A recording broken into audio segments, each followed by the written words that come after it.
The Highway 8 murders. The investigation began with a rental car. A state trooper spotted it parked in the emergency lane along Highway 8 just before sunrise. The engine was cold. The driver's window was halfway down. Inside, a suitcase rested on the back seat. A cup of coffee still sat in the center console. The keys were in the ignition, but the driver was gone. The vehicle had been rented the day before by a 33-year-old software engineer traveling to a conference. According to his family, he never arrived. At first, detectives believed he had been robbed or abducted. Then the blood was found.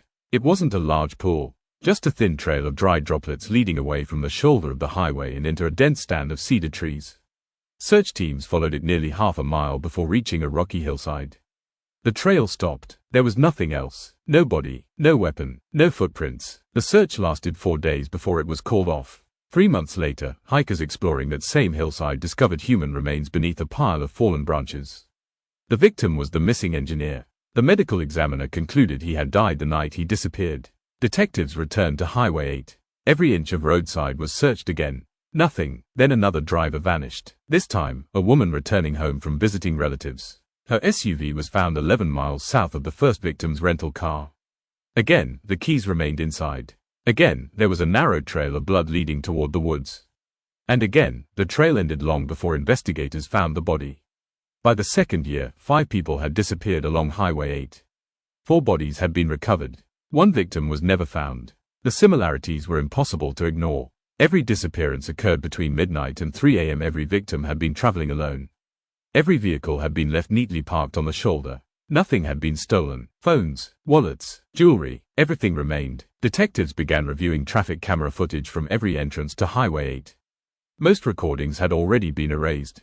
1 camera, however, had stored backups longer than expected. In footage captured just minutes before one disappearance, investigators noticed an amber flashing light approaching from behind the victim's vehicle.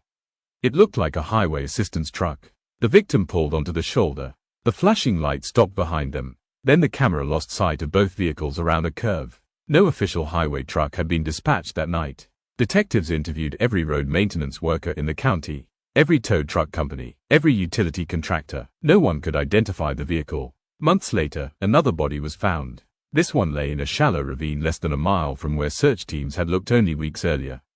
The victim had been reported missing 8 days before. Search dogs had passed within 50 yards of the location. How the body had gone unnoticed was never explained. The discovery reignited the investigation. Hundreds of tips poured in. 1 witness reported seeing an older white pickup with amber emergency lights parked along Highway 8 on multiple occasions. Another remembered a man wearing a reflective safety vest directing traffic around what appeared to be a disabled vehicle. No one remembered his face. Everyone remembered the flashing lights. Investigators searched scrapyards, repair shops, and government auction records looking for retired highway trucks that might have been purchased privately.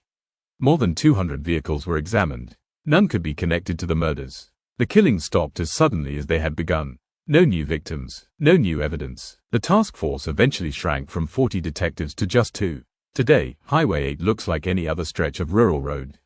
Drivers pass through every night without giving it a second thought. But the original investigators still remember one detail that has never made sense. The blood trails leading into the woods all began several feet away from the victims' vehicles. Not beside the driver's door, not near the passenger side. Almost as if someone had carefully placed them there afterward, to make police search exactly where they wanted. Years later, one detective stood overlooking the highway and quietly told a reporter, "We spent years following those trails into the forest." He paused before adding, "I've always wondered what we missed by walking away from the road." The Highway 8 murders remain unsolved. And somewhere, whoever staged those scenes knows exactly why every search began in the wrong direction.